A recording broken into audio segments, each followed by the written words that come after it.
महात्मा में श्री भक्ति महारानी कहती हैं कि मैं दक्षिण भारत में मेरा जन्म हुआ, उत्पन्ना द्रविड़ेशाहम वृद्धिम कर्नाटके गताम क्वचित क्वचिन महाराष्ट्रे, कुछ कुछ महाराष्ट्र में भी मैं रही हूँ। और वो दिखता है यहाँ के भक्तों में, जब भक्ति का दर्शन होता है तो लगता है कि भक्ति महारानी यहाँ रही हैं। एकादश स्कंद में भी श्री महाराष्ट्र की बड़ी प्रशंसा है।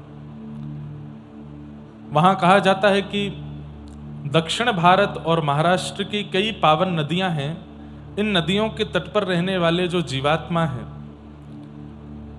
यदि वो उस नदी का जलपान करते हैं, स्नान करते हैं, आचमन करते हैं, दर्शन करते हैं, तो उसके दर्शन आचमन मात्र से ही उनमें भक्ति का प्रादुर्भाव हो जाता है। जिनमें श्री गोदावरी जी का नाम है, दक्षिण भारत की कई नदियां जिनमें कावेरी जी का नाम है, ऐसी पावन नदियों के नाम कहे गए हैं।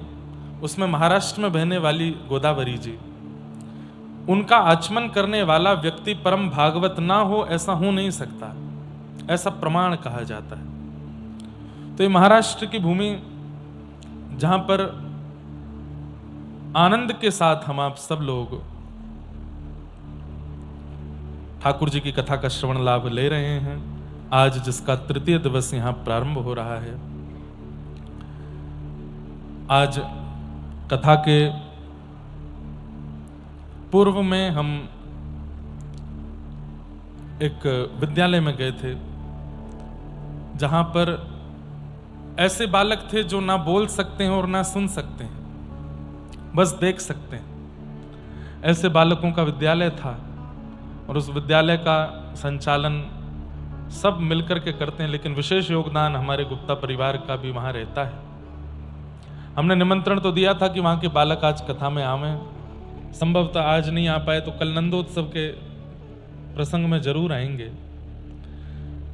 वे बालक सुन नहीं सकते, बोल नहीं सकते, ये बात तो थी ही, लेकिन उससे भी ज्यादा कष्टदायी बात ये थी कि वे समस्त बालक अधिकतर ऐसे हैं, या तो माता पिता उनको कचड़े के डब्बे में डाल गए, या फिर घर से बाहर निकाल दिया, या फिर उस विद्यालय के द्वार पर छोड़ गए, अनाथ कर दिया। केवल किस लिए कि उनका बालक, पता चला कि ये सुन नहीं सकता, बोल नहीं सकता, केवल इसलिए। बंधुओं, नरसिंह मेहता जी का जब जन्म हुआ था वो बोल नहीं सकते थे, लेकिन उनके माता पिता ने उनका त्याग नहीं किया। तुलसीदास जी महाराज का जब जन्म हुआ था, जन्म लेते ही 3200 दांत थे उनके, और जन्म लेते ही उनकी माता जी की मृत्यु हो गई थी।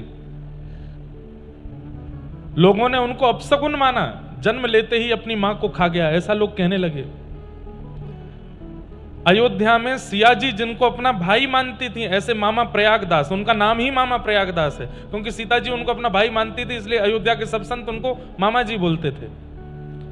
मामा प्रयागदास जी, बहुत वर्षों तक तो इनका जन्म नहीं हुआ, और जब संतों की कृपा से जन्म हुआ, मातृ गर्भ में आते ही पिताजी रोगी हो गए, और प्रयागदास जी का जन्म होते ही पिताजी की मृत्यु हो गई। मतलब यहां मां ने बालक को जन्म दिया, पति की मृत्यु हो गई। और जब मामा प्रयागदास जी पहली बार चलना सीखे तो घर में आग लग गई, पूरा घर जल गया, संपत्ति खत्म हो गई। लोग बागों ने आकर के उनकी मां से कहा, ऐसे बालक को रखने से क्या फायदा जो जन्म लेते ही पिता को मार दे, जिसके चलने फिरने पहली गति आते ही पूरे घर में आग लग जाए, ऐसा पुत्र किस काम का।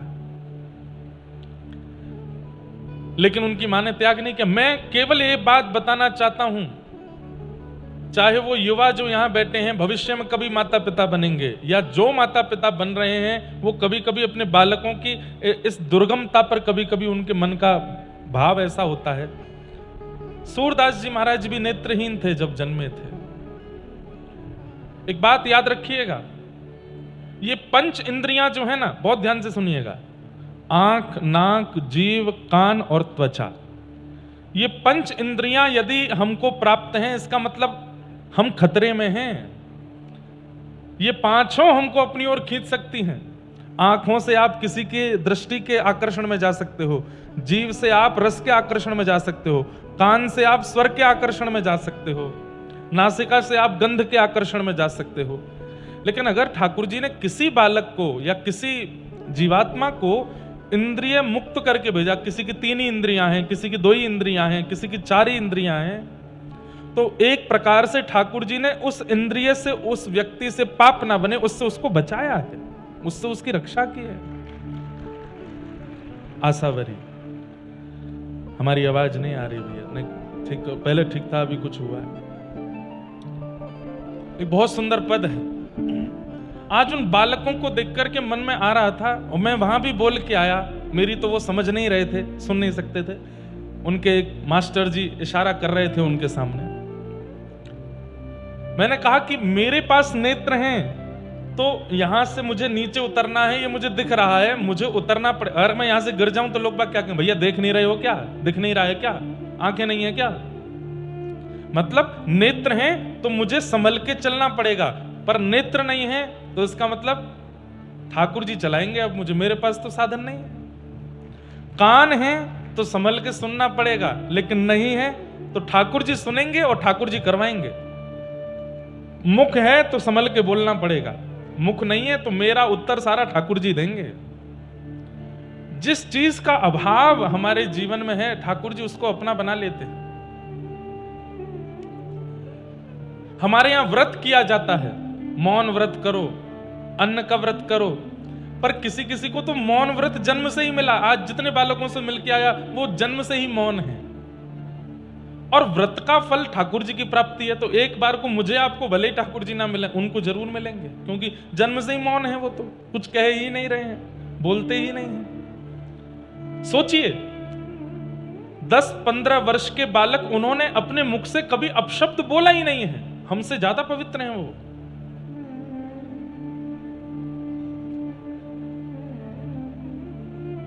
सूरदास जी एक पद गाते हैं, हरि में नैनहीन तुम नैना, हरि में। गाइए। अहिल्यानगर वालों की एक बात, अच्छा एक बात हम आपको बता दें, आज तारीख क्या है? क्या तारीख है? अरे भैया हम भी जो है कान से थोड़े कमजोर हैं, तेज बोलो। 13 तारीख है, 15, 14 तारीख। अच्छा, ये बात आप समझ लीजिए, इसके बाद हमको जो चाहिए वो देना। हाँ, 14 अप्रैल 2027, अभी चल रहा है 2026, नहीं वो एक बात बता रहा हूं मैं, 14 अप्रैल 2027 से पहले पहले हम फिर से अहिल्यानगर कथा करने आ रहे हैं, पर कोई फायदा नहीं है, कोई फायदा नहीं है।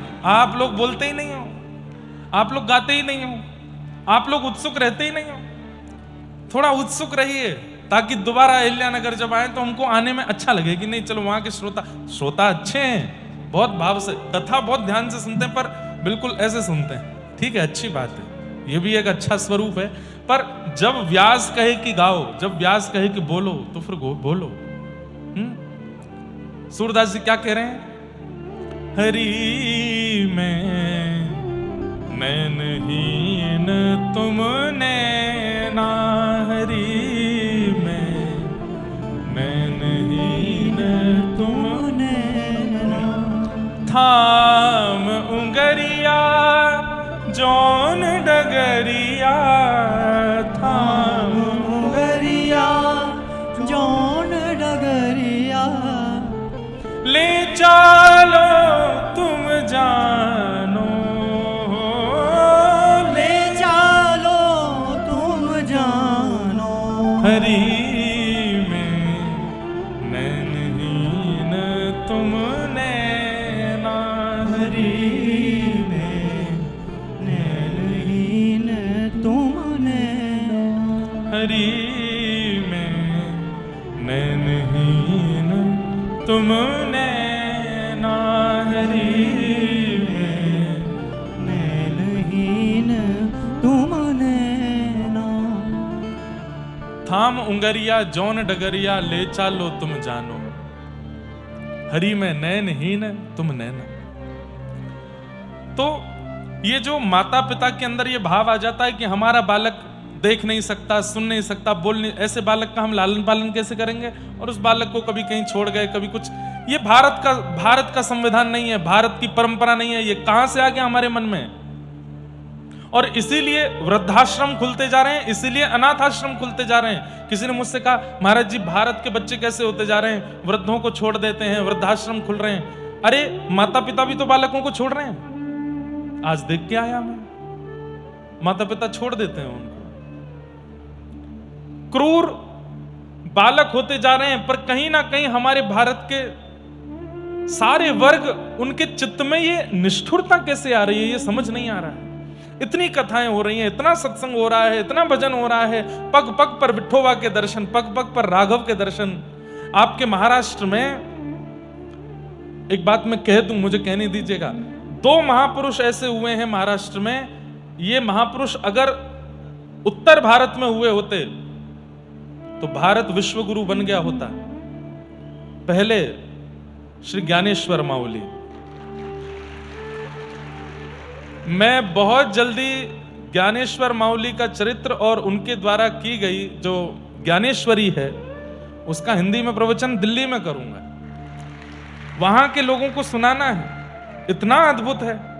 और दूसरे महापुरुष आपके महाराष्ट्र में हुए समर्थ गुरु श्री रामदास। उनका जहां वो मन को समझाते हैं, मनाचे श्लोक। अभी हम जा रहे हैं दत्त धाम कथा करने के लिए। दत्त धाम में नियम है, अगर आप प्रसाद पा रहे हो तो आपको समर्थ गुरु रामदास जी के मनाचे श्लोक याद होने चाहिए। 4 कवल 5 कवल पाने के बाद आपको एक श्लोक बोलना पड़ेगा। अब मेरे लिए छूट है क्योंकि मुझे याद नहीं है, लेकिन वहां जितने भी महाराष्ट्रियन लोग रहते हैं सबका 5 कवल खाने के बाद उनको एक श्लोक बोलना पड़ता है। इतना सुंदर है। ऐसे ही समर्थ गुरु श्री रामदास जी महाराज, ये भी अगर उत्तर भारत में प्रकट हो गए होते, क्योंकि उत्तर भारत से भारत का संपूर्ण संविधान, उत्तर भारत से भारत की पूरी शासन प्रणाली, न्याय प्रणाली, सब कुछ दिल्ली से ही चल रहा है ना। वहां इनका प्रचार यदि हो जाए तो भारत में बहुत बदलाव आ सकता है। हो रहा है, कर रहे हैं बड़े बड़े महापुरुष, पर युवाओं के बीच में हमको लेके जाना पड़ेगा। श्री नामदेव जी, तुकाराम जी का चरित्र भी हम सुनाते हैं, परंतु ये 2 महापुरुषों का चरित्र सुनना और इनके द्वारा की गई भक्ति का प्रचार हिंदी में कहना बहुत आवश्यक है, अगर भारत के युवाओं को संभालना है तो। लेकिन मन में प्रश्न उठता है कि इतना सब कुछ हमारे भारत में है संस्कृति के नाम पर, फिर माता पिता और फिर बालकों के चित्त में ये निष्ठुरता कैसे आती है अपने माता पिता को छोड़ देने की, अपने बालकों को छोड़ देने की। कभी कभी कथा कहना भी हमको ऐसा लगता है कि केवल हम दक्षिणा लेकर के और यहां से वहां घूम करके केवल कथा कर रहे हैं, कोई लाभ हो भी रहा है इस चीज का। आज मन में बड़ी वेदना थी वहां उनको देख करके कि माता पिता कैसे छोड़ सकते हैं। हमारे यहाँ दुर्गा सप्तशती कहती है, कुपुत्रो जायेत क्वचिदपि कुमाता न भवति। पुत्र कुपुत्र हो जाता है लेकिन मां कभी कुमाता नहीं होती।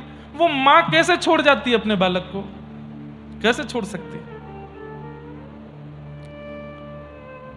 ये इस बात का प्रमाण है कि हम कलयुग की चपेट में आ चुके हैं, तभी ये सब हो रहा है। संबंधों में त्याग, एक दूसरे का निर्वहन नहीं कर पा रहे हैं हम, सहनशीलता नष्ट हो गई है। हमें हर व्यक्ति सर्वगुण संपन्न चाहिए। और एक बात मेरी याद रखिएगा, मैं आप लोगों को यह बात स्पष्ट कर दूं, सर्वगुण संपन्न की खोज में जब आप किसी एक का त्याग करोगे तो जो प्राप्त होगा वो गुण भी नहीं होगा। आपको लगेगा कि वो सर्वगुण है ना, इस संसार में कोई सर्वगुण संपन्न नहीं है। इसलिए जो मिला है उसी को स्वीकार करो। हमारी स्थिति ऐसी हो गई है कि हमारे पास जो है हमको उसमें दोष दिखता है, पर सामने वाले के पास जो उसमें गुण दिखाई देता है। अब जिन माता पिता के बालक बोल नहीं सकते या सुन नहीं सकते, वो सदा ये सोचते होंगे कि बोलने वाले बालक कितने अच्छे हैं, जिनके बालक बोलते हैं वो कितने अच्छे हैं। पर जिनके बालक बोलते हैं वो कानों पे कितना चीखते हैं ये वो जाने। उनको भी ये लगता है अरे भाई थोड़ा तो शांत रहे, थोड़ा तो कम बोला कर, इतना क्यों बोलता है। और उसमें भी आप कभी, और अब आजकल के बच्चे तो गालियां तक देते हैं, छोटे छोटे बच्चे बोलते हैं, गाली देकर के बात करते हैं। ऐसा बोलने से तो ना बोले तो अच्छा। सीधी बात हम ये कहना चाहते हैं, जो तुम्हारे पास है उसमें जो कमी है उस कमी को भी स्वीकार करो, यही संबंध के प्रति निर्वहन माना जाता है।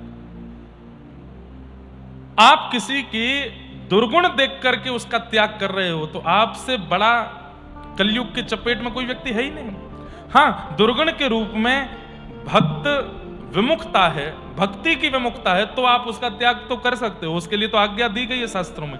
लेकिन कोई नेत्र से देख नहीं सकता, बोल नहीं सकता, सुन नहीं सकता, चल नहीं सकता, ऐसे बालक का त्याग कैसे कर सकते हो आप? ऐसे माता पिता का, अभी मैं साउथ अफ्रीका में था, वहां जहां कथा चल रही थी, पीछे बहुत बड़ा वृद्धाश्रम था, सारे भारतीय लोग थे उसमें। उनमें से 2-3 माताओं के पास में बैठा, मैंने पूछा कि आपके पुत्र कहाँ हैं? बोले हमारा पुत्र लंदन में रहता है। मैंने कहा कैसे, क्या हुआ था? बोले कि मेरा विवाह हुआ गुजरात में, और विवाह के बाद मैं और पति हम दोनों साउथ अफ्रीका आ गए। उसके बाद यहाँ बहुत मेहनत की, पुत्र का जन्म हुआ, उसको अच्छा पढ़ाने लिखाने के लिए पति भी काम करते थे, मैं भी काम करती थी। उसको अच्छे स्कूल में पढ़ाया, बड़े होकर के उसका मन हुआ कि विदेश पढ़ना है, विदेश पढ़ने चला गया, उसके लिए पैसे इकट्ठे किए, विदेश पढ़ करके वो कहता रहा मैं अब आपको बुलाऊंगा, अब आपको बुलाऊंगा। तब कुछ दिन बाद फोन आया कि मुझे कोई पसंद आ गई है, मैं इससे ब्याह कर रहा हूं। हमने कहा बेटा यहाँ आके ब्याह कर ले। तो बोले अब मैं ब्याह करके वहां उसको लेके आ जाऊंगा। तो बोले ब्याह के 2 साल बाद अपनी पत्नी को लेके आया, हमसे मिला, उसके बाद चला गया। हम लोग कहते थे कि बेटा हम वृद्ध हो गए, अब हमारी क्या, तो कभी कुछ 500 पाउंड भेज दिए, कभी 400, कभी 200, धीरे धीरे घटते चले गए। स्थिति ये हो गई कि अब 2-2, 3-3 महीने तक हमारे पास कोई आता ही नहीं था धन। हमने उसको कहा तू हमको बुला ले लंदन। बोले इतनी व्यवस्था नहीं है, बहुत खर्चा है, आदि आदि सब। फिर 3 साल पहले आया, आकर के हमारे पास आके बोला एक निवेदन करूं। बोले क्या? अब मुझसे खर्चा उठाया नहीं जा रहा है, यहाँ पर एक वृद्धाश्रम है, वहाँ बहुत कम रेट में आप दोनों को एक कमरा मिल जाएगा, वहां छोड़ दो। और ये बताते बताते वो मां रोने लगी। बोले मेरे महाराज जी, मेरे मन में ये विश्वास नष्ट हो रहा था, मेरी आत्मा मर रही थी कि ये वही है जिसको मैंने 9 महीने गर्भ में रखा, ये आज कहता है कि मैं आपको वहां छोड़ दूं। मैंने कहा फिर आप क्यों आ गए? बोले तब भी यही सोच लिया, ये मोह बहुत बुरा है महाराज जी, तब भी मैंने यही सोच लिया कि इस पर भार पड़ रहा है हमारा जीना, इससे अच्छा हम वहीं रह लेते हैं। मैंने कहा अब? बोले अब 1 साल से उसने यहां पर भी पैसे देने बंद कर दिए, ये अनाथ आश्रम वाले हमको बस चला रहे हैं, जिस दिन इनके पास भी पैसा नहीं होगा हमें रखने का, पता नहीं हम कहां जाएंगे। आप ठाकुर जी से, श्री जी से कहो हमको ले जाएं, हमें नहीं जीना। और महाराज जी एक बात और, मैंने कहा क्या? ठाकुर जी श्री जी से कहना ले जाएं और दोबारा भेजें ना इस संसार में, हमें आना नहीं।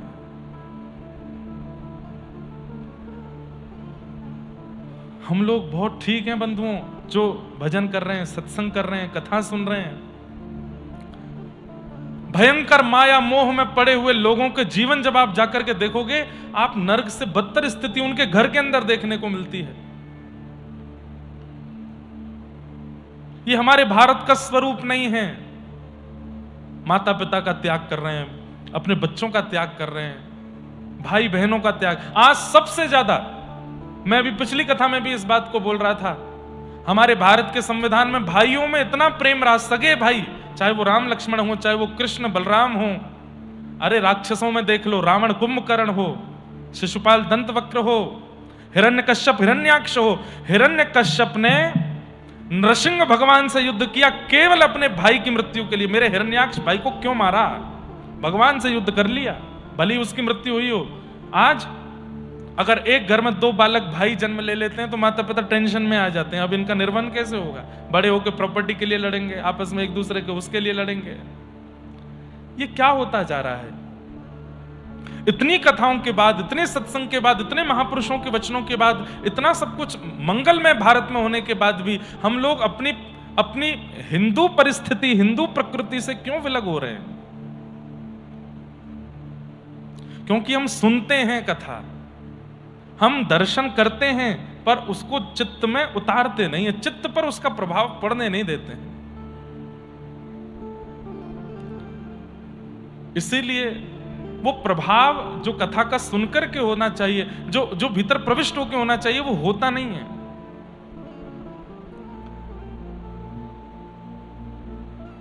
इसलिए हम तो आज ठाकुर जी से प्रार्थना करके आए।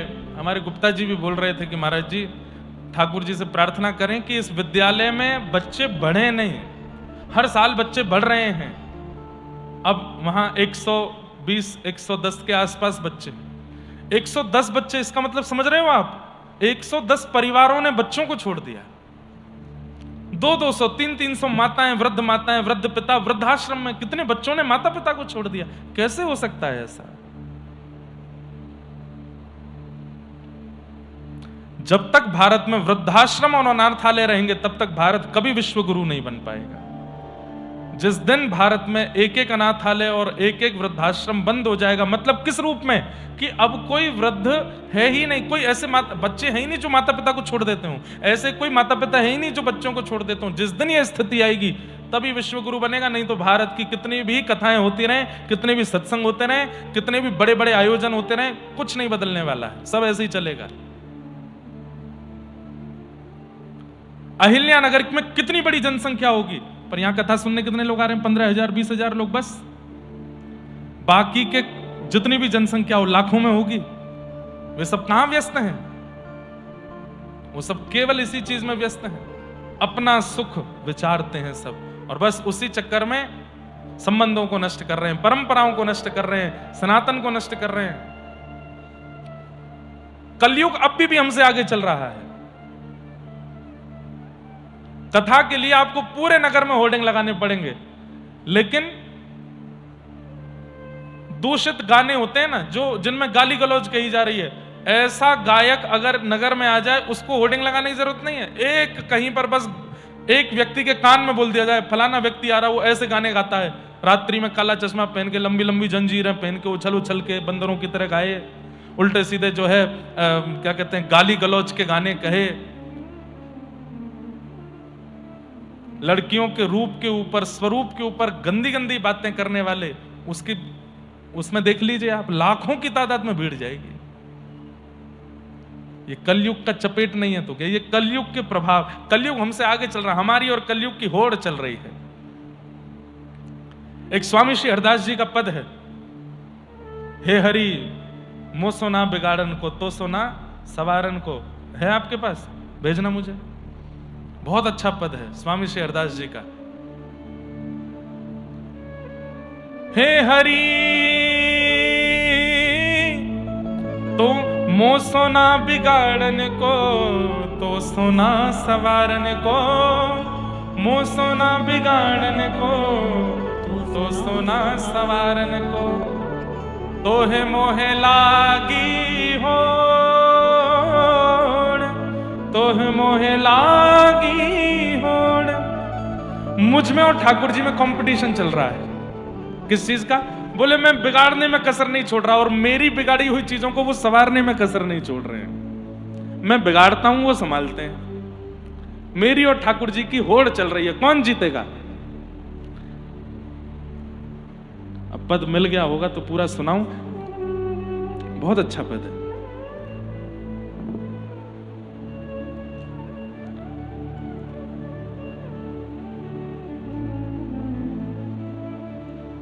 नहीं है क्या आपके पास? वाह। अब मैं उसका एक भाव बता देता हूं बस। मतलब हम ठाकुर जी से कह रहे हैं आपकी और मेरी होड़ चल रही है, मुंह सोना बिगाड़न को तो सोना सवारन को, तो है मोहे लागी होड़। अंत में स्वामी श्री हरदास जी बोलते हैं कि नाथ फिर इस होड़ में जीता कौन? बोले हम जीते। हमने इतना बिगाड़ा, इतना बिगाड़ा, इतना बिगाड़ा कि ठाकुर जी भी एक दिन सिर पकड़ के बैठ गए, भाई कितना संभालूं? नेत्र दिए तुझको, नासिका दी तुझको, जीव दी तुझको, हाथ दिए, पैर दिए, मन दिया, बुद्धि दी, उसके बाद भी तू बिगाड़ ही जा रहा है। अंत में स्वामी जी कहते हैं श्री हरदास जी कि हम जीते, ठाकुर जी हार गए, हम जीत गए, हम बिगाड़ने में इतने आगे। तो बस यही है, होड़ चल रही है। कथा में आते हैं, अब हम बहुत प्रसन्न हो जाते हैं, 10 15 20 हजार लोग आ गए कथा में, पर अब उस नगर की जनसंख्या देखी जाए उसके हिसाब से कोई ज्यादा है क्या? कितने हिंदू लोग रहते हैं, कितने सनातनी लोग रहते हैं, कितने भक्त लोग रहते हैं एक नगर में, लेकिन फिर भी इतने ही लोग आते हैं। और उसमें भी कई लोग पुणे से आए होंगे, उसमें भी कई लोग आसपास के क्षेत्रों से आए होंगे, उसमें भी कई लोग संभाजी नगर से आए होंगे। तो फिर कुल मिलाकर के जिस नगर में कथा हो रही है उसके लोग तो केवल 60% ही हैं। ये केवल मैं यहां की नहीं कह रहा हूं, हर जगह ऐसा होता है। अभी नासिक में कथा होगी, नासिक के लोग होंगे 60%, 10% लोग आएंगे बंबई से, 10% लोग आएंगे क्या कहते हैं पुणे से, 10% लोग आएंगे गुजरात से, 10% लोग आएंगे मध्य प्रदेश से, और जहां जहां प्रचार होगा सब पहुंचेंगे। कुछ लोग अहिल्यानगर से।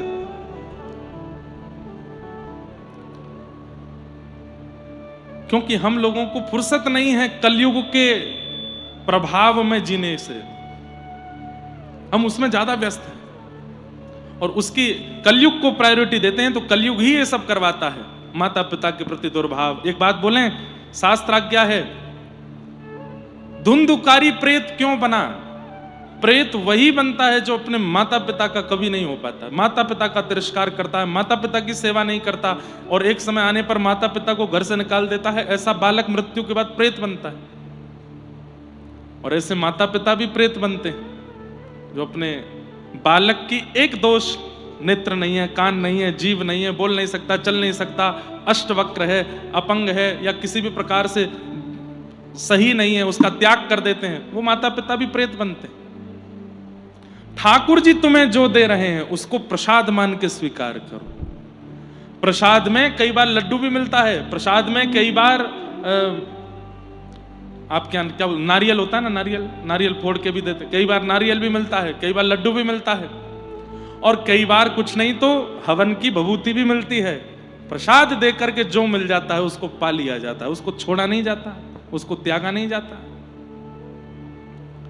ऐसे ही हमें संसार में जो कुछ भी मिल रहा है वो सब प्रसाद है, उसको स्वीकार करो, वो जैसा है उसको स्वीकार करो।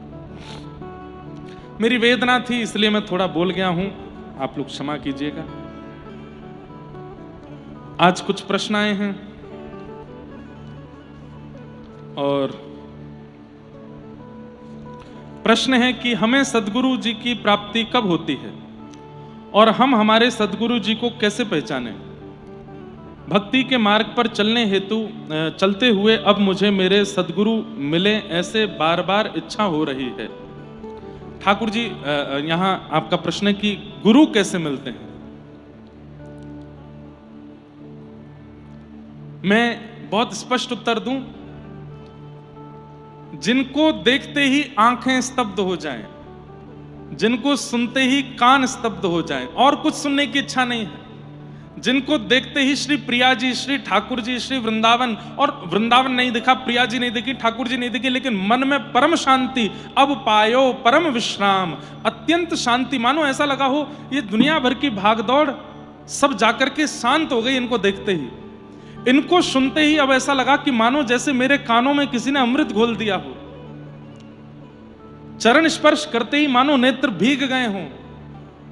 और सबसे बड़ी बात, अपने दुर्व्यवहार को जो पिछले 25 साल से, 28 साल से, 35 साल से, 40 साल से आपके अंदर है, जिसको आप चाह करके भी नहीं छोड़ पा रहे थे, चाहे वो काम था, चाहे वो क्रोध था, चाहे वो लोभ था, लेकिन एक महापुरुष के आते ही उस दोष का त्याग करने की इच्छा होने लगी। त्याग हुआ नहीं, इच्छा होने लगी कि अब इस दोष का मैं त्याग करता हूं। समझ जाओ वही सद्गुरु हैं, उनकी शरण में चले जाओ, वही आपके गुरु हैं। समझ में आई बात? जिनको देखते ही नेत्र स्थिर हो गए, अब कुछ देखने की इच्छा नहीं कर रही हो, जिनको सुनते ही कान बिल्कुल ऐसे हो गए हो कि बस मानो जैसे सारे रसों का समूह अमृत आज हमें प्राप्त हो गया हो, जिनके वचनामृत चित्त में जाते ही मन को अत्यंत सकारात्मक कर देते हो, पॉजिटिविटी छा जाती हो, मन बुद्धि बिल्कुल जैसा मानो एक धूल के कण के समान हल्का हो जाता हो कि जरा सा झोंका चले उड़ चलेंगे, इतना हल्का अनुभव होने लगता हो। संसार के भार, संसार के विषाद, संसार की पीड़ाएं फिर अनुभूति ना होती हो। जिनका दर्शन, जिनका श्रवण और जिनका मार्गदर्शन ऐसा कर देता हो, वही सद्गुरु। और इसमें सबसे बड़ा गुण तो यही है, जिनकी वाणी सुनकर के अपने दोष को त्यागने की इच्छा मन में आने लग जाती हो। पत्नी ने समझाया, माता पिता ने समझाया, बच्चों ने समझाया, लेकिन कभी अपना वह दोष त्यागा नहीं। लेकिन एक महापुरुष ने आकर के बस बोल दिया और उनकी सहज वाणी सुनकर के लगा कि ये छोड़ना है, अब ऐसा नहीं करना है, वही सदगुरु। और सबसे बड़ी बात, जिनको देखते ही, जिनको श्रवण करते ही नेत्र बंद हो जाते हो, वृंदावन स्मरण में आने लगता हो, श्री जी की याद आने लगती हो, श्री बरसाना, श्री नंदगाम, गोकुल, जगन्नाथ धाम आदि, मतलब ठाकुर जी का स्मरण होने लगता हो। अब देखो, आपकी महाराष्ट्र में एक नगरी है मुंबई, बहुत अच्छी नगरी है।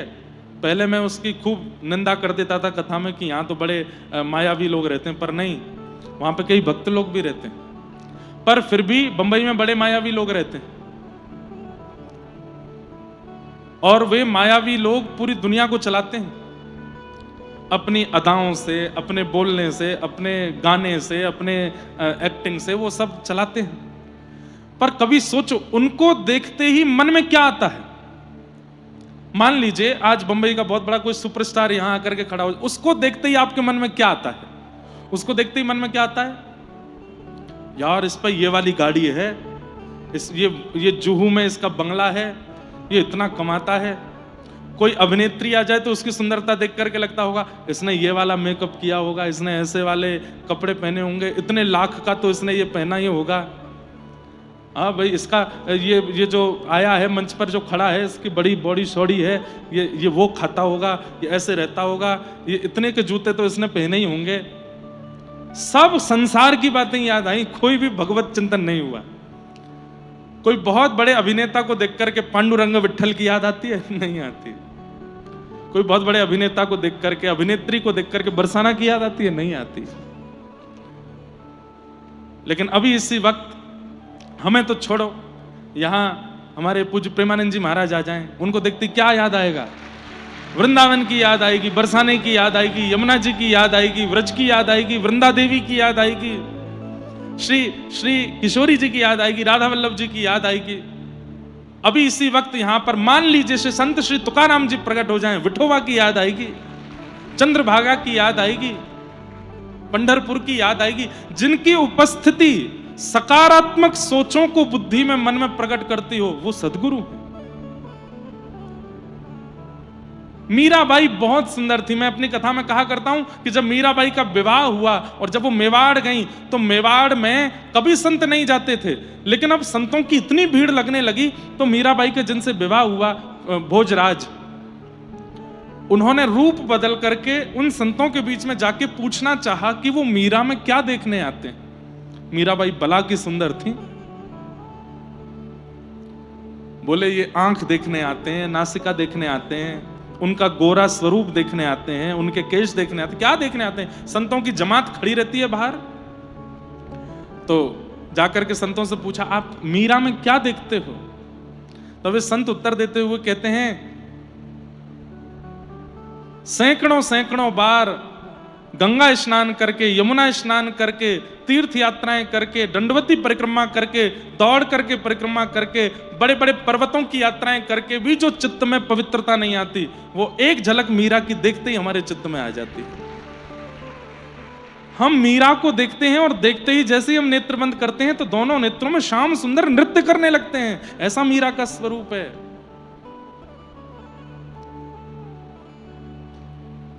जिनका दर्शन, जिनका वचन, जिनकी उपस्थिति मन का ऐसा मार्जन कर देती हो कि बस अब पायो परम विश्राम, बस अब मुझे इसके आगे कुछ नहीं चाहिए, ये भावना जिनको देख के आ जाती हो, जिनको सुन के आ जाती हो, वही सदगुरु हैं आपके। उन्हीं के चरण शरण ग्रहण कीजिए। छत्रपति शिवाजी महाराज श्री तुकाराम जी महाराज के पास गए और जाकर के बोले कि मुझे आपसे गुरु दीक्षा चाहिए। लेकिन तब श्री तुकाराम जी महाराज बोले, मैं आपका गुरु नहीं हूं, आपके गुरु तो वन में आपकी प्रतीक्षा कर रहे हैं। कौन? बोले समर्थ गुरु रामदास, उनके पास जाओ, वो आपके गुरु हैं। बोले मुझे तो आपको देख करके अनुभव होता है, आपको देख करके। बोले मुझे देख करके अभी वैसी अनुभूति नहीं हुई, एक बार उनका दर्शन तो करो। और जैसे ही गए वहां जाकर के उनका दर्शन किया, मानो जैसे छत्रपति शिवाजी महाराज को सब कुछ मिल गया हो और उनसे दीक्षा ग्रहण की। सीधी बात कहूं तो गुरुदेव के प्रति मानव बुद्धि ही ना आती हो, जिनको देख करके यही ना लगता हो कि ये इंसान है और ये भी ना लगता हो कि ये परमात्मा है, पर ये लगता हो कि ये कुछ तो हैं जो मेरे को उद्धार करने आए हैं, वही आपके गुरु, वो आपके गुरु। क्योंकि अगर गुरु के प्रति मानव बुद्धि रखी है तो एक बात याद रखिएगा, मानव के प्रति दोष दिखाई देता है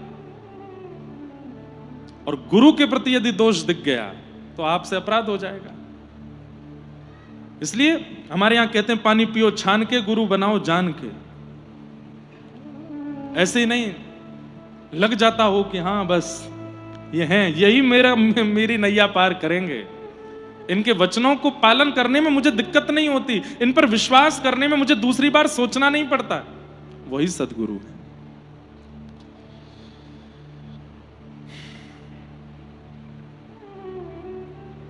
सुना है कि भाव जो होते हैं वह गुरु प्रदान करते हैं, लेकिन अभी तक गुरु मिले नहीं हैं और मन में प्रभु के प्रति कोई भाव आ रहा हो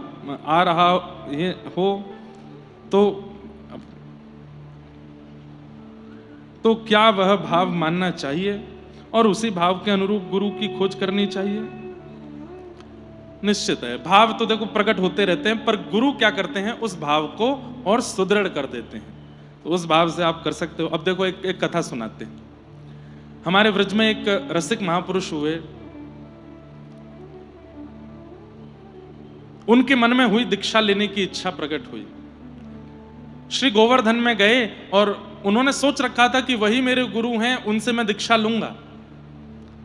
और राधा कुंड पर वो महात्मा बैठे थे, उनके पास वो व्यक्ति गए और जाकर के बोले मुझे गुरु दीक्षा दे दीजिए। तो गुरुजी ने क्या प्रश्न किया, तुमको मेरे स्वरूप में क्या दिखाई दे रहा है, पहले इसका उत्तर दो तब दीक्षा दूंगा। तो वो बोले आपने श्वेत वस्त्र पहने हैं, आपने माथे पर उर्ध्वपुंड लगाया है, आपने शिखा धारण करी है और आपके हाथ में जप माला लगी हुई है, आप में से चंदन की सुगंधी आ रही है, आप राधा कुंड पर बैठे हो, आसन पर बैठे हो, करुआ जी रखा है, यहाँ जल रखा है, ये सब बोले। गुरुजी बोले अभी दीक्षा नहीं देंगे। सुनो, बोले क्या? गिरिराज जी की परिक्रमा लगा के आओ और वापस लौट के आना, फिर मुझे देखना, फिर प्रश्न करूंगा, फिर जो दिखे बताना, जब तक सही नहीं दिखेगा दीक्षा नहीं दूंगा। आप गिरिराज जी की परिक्रमा करने गए, गिरिराज जी की परिक्रमा करके आए। अब उनके मन में इतनी उत्सुकता हो गई कि पता नहीं गुरुदेव के रूप स्वरूप में कुछ और होगा जो मुझे दिखाना हो। परिक्रमा लगा करके आए, गुरुदेव के चरणों में कहा गुरुदेव परिक्रमा हो गई। बोले अब क्या दिख रहा है? तो वो और ध्यान से देखने लगे, कुछ ऐसा माला वाला होगी जो मुझे दिखी ना हो। हाँ गुरुदेव, आपने उर्ध्वपुंड लगाया है, श्वेत वस्त्र पहने हैं, शिखा है, करुआ जी हैं, ऐसे सब वस्त्र हैं, और आपने गले में सुंदर राधा नाम की जो है तुलसी माला पहन रखी है।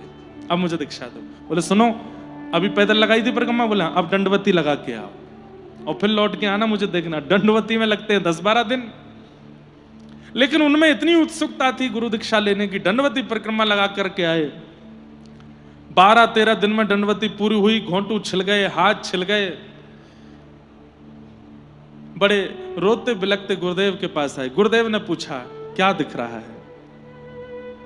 संपूर्ण विग्रह का दर्शन किया, 1-2 बातें और जोड़ के बता दी, शायद हाँ ये दिख रहा है, ये दिख रहा है। जब इतने बताई तो गुरुदेव बोले सुनो, एक परिक्रमा और लगा के आओ, जाओ।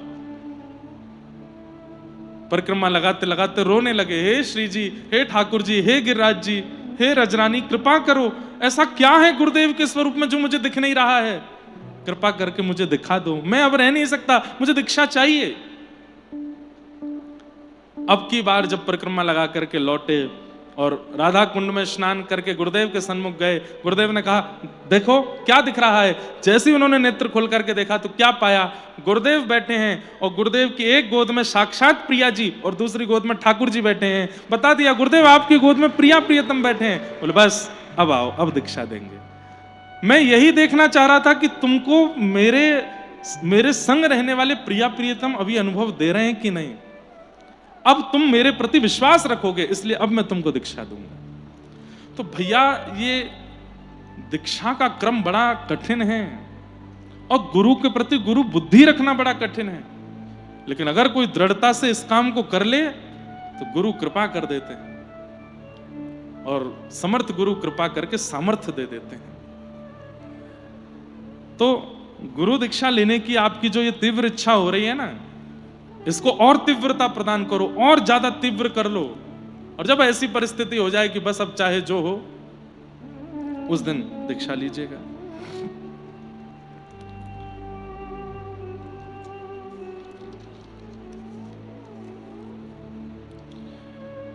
किसी का भाव है कि मैं दिन भर गौ की सेवा और घर में खेती के काम में व्यस्त रहती हूँ। मेरे पास सिर्फ दोपहर को 1 घंटा खाली रहता है। मेरी आदत है कि मैं काम करते करते श्री कृष्ण का नाम लेती रहती हूँ, पर नाम लेने के लिए कोई निश्चित वक्त और समय निकालना पड़ता है, क्या वो जरूरी है? अरे बहन जी, एक बात याद रखिएगा, जो बहुत इंपॉर्टेंट नहीं होता ना हमारी लाइफ में, जिसकी बहुत इंपॉर्टेंस नहीं होती, हम उससे कहते हैं ठीक है मैं समय निकालूंगा। लेकिन जो बहुत इंपॉर्टेंट होता है ना, उसको तो हम 4 काम करते हुए भी याद करते रहते हैं। अब पति है, पति उसका ब्याह हुआ, ब्याह के बाद पहली बार ऑफिस जाता है, ऑफिस में काम करते करते भी पत्नी को बीच बीच में छुप के फोन कर देता है, तुम ठीक हो? हाँ, सब खा लिया पी लिया, सब ठीक है ना, कोई दिक्कत तो नहीं है? अब वो तो उसका वर्किंग आवर है, उसका बॉस देख लेगा तो डांटेगा, लेकिन वो फिर भी अपनी पत्नी से बात कर लेता है, समय निकाल के सब करता है।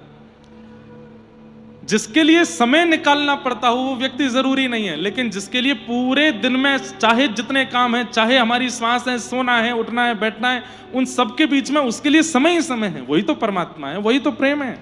आप चलते फिरते, उठते बैठते, खाते पीते, हंसते सोते, जागते नाचते, हमेशा ठाकुर जी का स्मरण करते रहो। और ये बहुत अच्छा भजन है आपका, ये जो 1 घंटा आपको बीच में मिलता है, उसमें बढ़िया तान दुपट्टा सोया करो, 23 घंटा ठाकुर जी को याद ही करते रहा करो। खेती कर रहे हो तो भी ठाकुर जी को याद करो। एक किसान था, खेती करता था, ज्यादा पढ़ा लिखा नहीं था। उसके खेत पे एक संत आए, अब उसको ज्यादा तो पता नहीं था, लेकिन कमंडल आदि देख करके, संत का रूप देख करके उसने कहा संत हैं, इनको प्रणाम करूं। प्रणाम करके बोले महाराज जी मैं बड़ा गरीब हूं और बड़ा अनपढ़ हूं, ज्यादा पढ़ा लिखा नहीं हूं, खेती बाड़ी करता हूं, मैंने भजन वजन कुछ किया नहीं है, मुझे तो आता भी नहीं क्या करना चाहिए, आज आप मिल गए, आप कोई नाम वाम हमको बता दीजिए, मैं कर लिया करूं। तो संत बोले अब इसको बहुत बड़ा मंत्र कोई दे दूंगा तो याद तो कर नहीं पाएगा।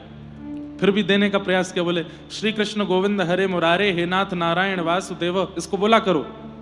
सिर पकड़ के बैठ गया, बोले ये कैसे याद करूंगा मैं, ये तो बहुत बड़ा है, कोई छोटा सा आराम से ऐसा दे दो ना, जो मतलब मेरी खेती बुवाई चलती रहे, मैं करता रहूं।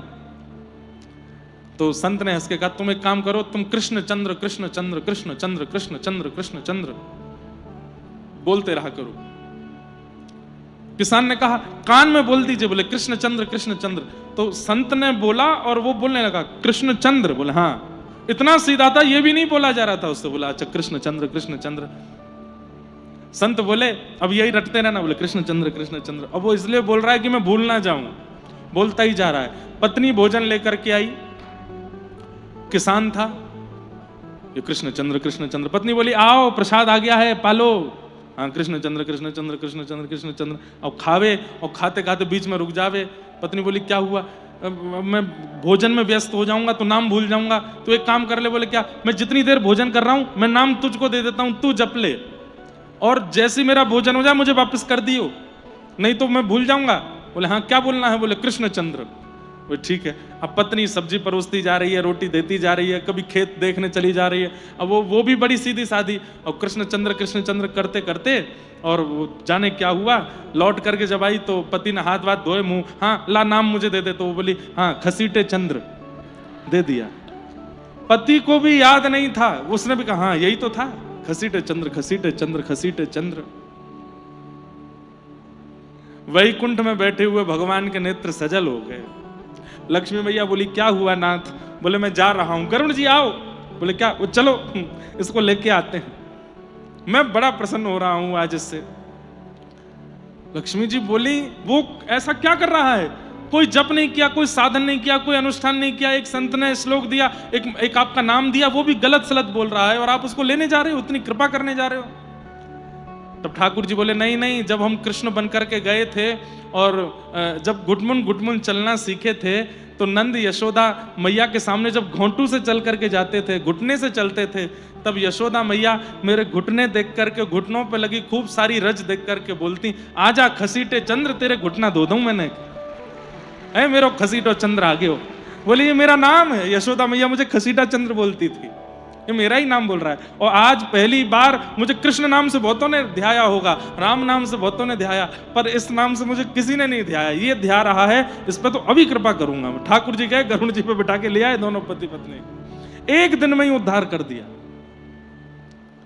तो ये जो हैं माता जी जिन्होंने ये कहा है, बढ़िया है, खेती बाड़ी करते रहो, खसीटे चंद्र बोलते रहो आ जाएंगे ठाकुर जी।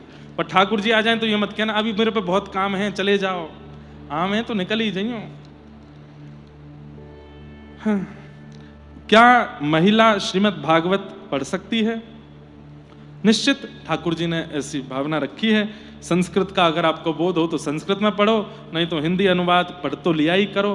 पर एक बात, ये जितने भी वैदिक ग्रंथ है ना, जब तक इनको गुरुमुख नहीं सुनोगे तब तक इनका मूल रहस्य समझ में नहीं आएगा।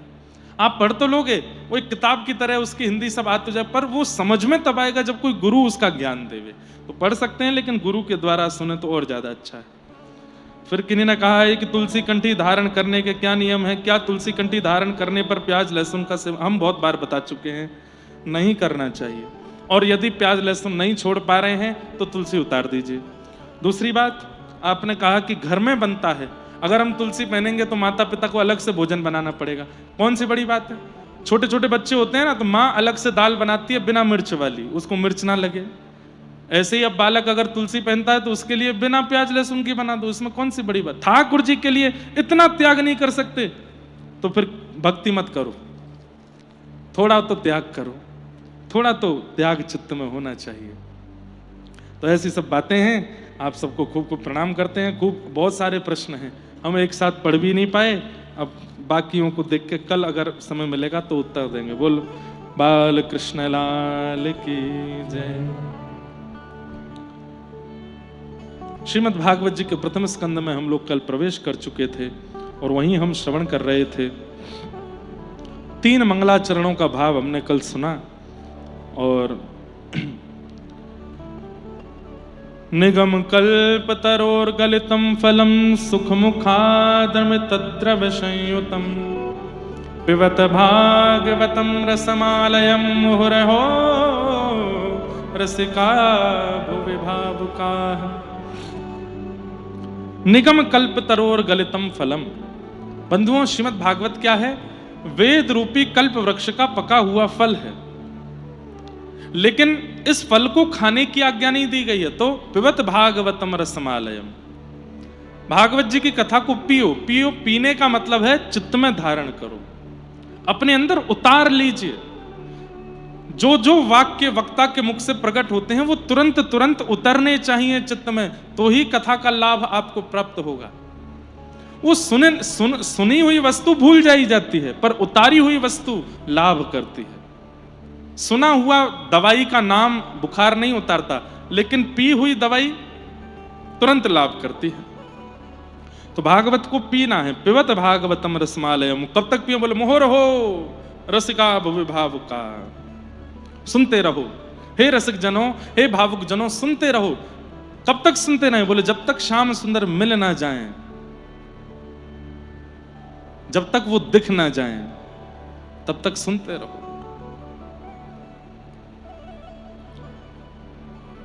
कथा कब तक सुननी है? एक बहुत पुराना एक कीर्तन हमारे यहां गाते हैं। जिधर तुम छुपे हो उधर देखना है, कन्हैया तुम्हें एक नजर देखना है, कन्हैया तुम्हें एक नजर देखना। जिधर तुम छुपे हो, जिधर तुम छुपे। अच्छा एक बात, ठाकुर जी छुपे कहाँ हैं पता है आपको? लुक्का छुपी खेल रहे हैं हमारे साथ, लेकिन आपको सुनकर के बड़ा आनंद आएगा कि ठाकुर जी छुपे कहाँ हैं। भगवान ने पूरी सृष्टि बनाई, समुद्र बनाए, पहाड़ बनाए, धरती बनाई, आकाश बनाए, रसातल बनाया, तीनों भुवन बनाए, सब कुछ बनाने के बाद में जीव बनाए, जंतु बनाए, और जैसे ही मानव को बनाया, मानव को बनाते ही ठाकुर जी मानव से डर गए। ठाकुर जी बोले, ओ ब्रह्मा जी, ये तो बड़ा खतरनाक है मानव। बोले, हाँ खतरनाक तो। बोले, रुको मैं भागता हूं, इससे तो बचना है। क्यों? इसको अगर पता चल गया कि मैं परमात्मा हूं, सब देने की सामर्थ्य मेरे पास है, तो ये मेरा पीछा नहीं छोड़ेगा, बस मांगता रहेगा, सुख दे दो, ये दे दो, वो दे दो, मेरे को इससे दूर रखो, मुझे इससे डर लग रहा है। तो ठाकुर जी पहले समुद्र में चले गए, समुद्र के भीतर जाकर के छुप गए। तो ब्रह्मा जी ने कहा, बोले भगवान, ये मानव है, हर दिन इसकी बुद्धि इतनी चतुर होती चली जाएगी, एक दिन आपको समुद्र में खोज लेगा। ठाकुर जी पहाड़ों पर चले गए, बोले यहां छुप जाता हूं। बोले, ये मानव इतना चतुर है, यहां भी ढूंढ लेगा। ठाकुर जी रसातल में चले गए। ब्रह्मा बोले, एक समय आने पर मानव यहां भी आ जाएगा। ठाकुर जी आकाश में चले गए, ब्रह्मांड में, चंद्रमा पर। ठाकुर ब्रह्मा जी बोले, यहां भी मानव आ जाएगा, आपको ढूंढ लेगा। सब जगह ठाकुर जी गए। अंत में ठाकुर जी बोले, कहां जाऊं? तो ब्रह्मा जी बोले, एक काम कीजिए, इस मानव के भीतर ही छुप जाओ। तो ठाकुर जी हम मानवों के अंदर ही छुप गए। बोले, अब ये सब जगह ढूंढेगा, अपने भीतर नहीं झांकेगा, अपने भीतर नहीं ढूंढेगा। ठाकुर जी बोले, लेकिन मैं इससे छुपना भी नहीं चाहता, मैं चाहता हूं कि मैं इसको मिल जाऊं, लेकिन ये मुझे ढूंढ नहीं पाएगा भीतर। तब ब्रह्मा जी कहते, बोले नहीं नाथ, अगर समर्थ गुरु इसके जीवन में आ गए तो इसकी दृष्टि को अंतर्मुखी कर देंगे, और एक दिन ये भजन साधन करते हुए, शास्त्रों का संग करते हुए, सत्संग करते हुए स्वयं में ढूंढने लगेगा, और एक दिन ढूंढता ढूंढता आपको चित्त में ढूंढ लेगा और आपका हो जाएगा। वास्तव में बंधुओं, चाहे तुकाराम हो, नामदेव हो, जनाबाई हो, सूरदास हो, मीराबाई हो, तुलसीदास हो, इन्होंने कहीं बाहर जाकर के नहीं देखा ठाकुर जी को। इनको चित्त में ठाकुर जी दिखने लगे, और चित्त में जब ठाकुर जी दिखते हैं ना, तो जिधर देखूं उदित श्याममयी है। कभी इधर भी दिख जाएंगे, कभी उधर भी दिख जाएंगे। चित्त में नहीं दिखे तो कहीं नहीं दिखेंगे। तो जिधर तुम छुपे हो, जिधर तुम छुपे हो, गाइए, जिधर तुम छुपे हो, जिधर तुम छुपे हो, उधर देखना है कन्हैया तुम्हें, एक नजर देखना है कन्हैया तुम्हें, एक नजर देखना, ओ कन्हैया तुम्हें एक नजर देखना है, कन्हैया तुम्हें एक नजर देखना। ओ जिधर तुम छुपे हो, जिधर तुम छुपे हो, जिधर तुम छुपे हो, उधर देखना कन्हैया तुम्हें एक नजर देखना है, कन्हैया तुम्हें एक नजर देखना है, कन्हैया तुम्हें एक नजर देखना है, तुम्हें एक नजर देखना। करताल बजा के गाओ, श्री राधा वल्लभ लाल की।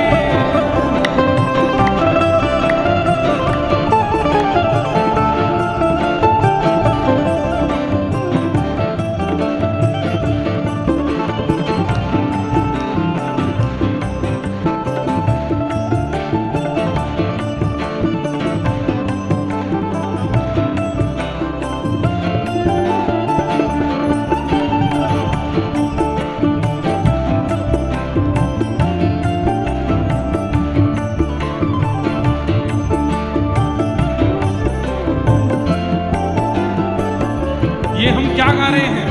कथा सुनने का हमको क्या फल चाहिए, वो गा रहे हैं। कितनी सुंदर बात है। विदुर भीलनी के जो घर तुमने देखे, विदुर भीलनी के जो घर तुमने देखे, विदुर भीलनी के जो घर तुमने देखे, विदुर भीलनी के जो घर तुमने देखे,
था जिस कर से गीध और गज को, उबारा था जिस कर से गीध और गज को, उबारा था जिस कर से गीध और गज को, उबारा था जिस कर से गीध और गज को।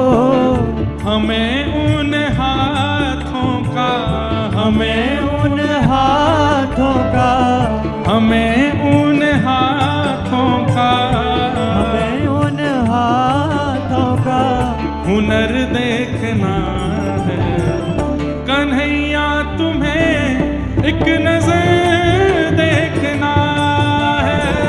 कन्हैया तुम्हें एक नजर देखना है। हमारे व्रज के बिंदु जी महाराज का ये पद है, कितनी अच्छी बात कह रहे हैं। जिन हाथों से आपने गीध और गज को तारा था, मोहे तार के दिखाओ। बोले गीध और गज से भी बुरी स्थिति में हूं। यदि आपके हाथों में इतना ही हुनर है कि जिसका स्पर्श करते हो वो तर जाता है, मुझे तार के दिखाओ। गजराज तारो तने आवने को, जावने को, खावने पकावने को मीराबाई तारी है। नरसी मेहता को तारो वही वार संवारने को, वेदन सुनावने को जयदेव तारो है। हे नाथ, सबको तार दिया आपने, लेकिन मैं आपके किसी काम का नहीं हूं। मोहे तारो वा में आपकी भलाई है। हमें उन हाथों का, हमें उन हाथों का, हमें उन हाथों का, हमें उन हाथों का हुनर देखना है। कन्हैया तुम्हें एक नजर देखना है। कन्हैया तुम्हें एक नजर देखना है। ओ कन्हैया तुम्हें एक नजर देखना है। कन्हैया तुम्हें एक नजर देखना श्री वृंदावन है। बिहारी लाल की।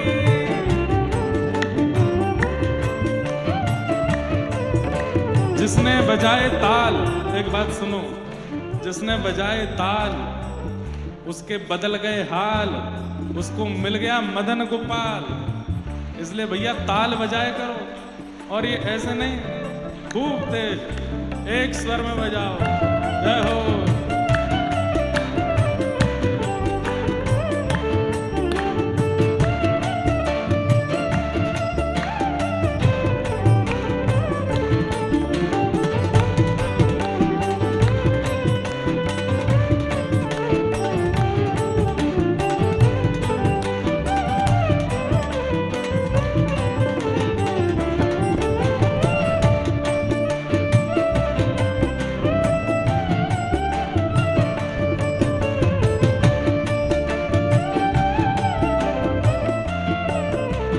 कितने अच्छे शब्द।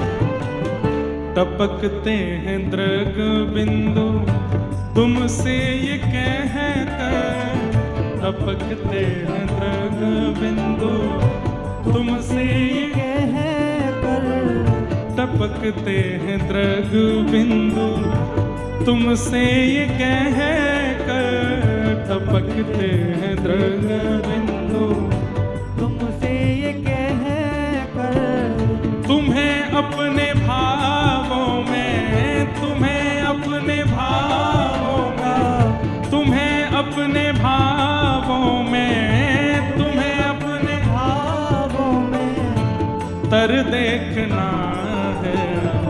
कन्हैया तुम्हें एक नजर देखना है। कन्हैया तुम्हें एक नजर देखना है। ओ कन्हैया तुम्हें एक नजर देखना है। कन्हैया तुम्हें एक नजर देखना है। ओ जिधर तुम छुपे हो, जिधर तुम छुपे हो, जहाँ तुम छुपे हो, जहाँ तुम छुपे हो, ओ उधर देखना है। कन्हैया तुम्हें एक नजर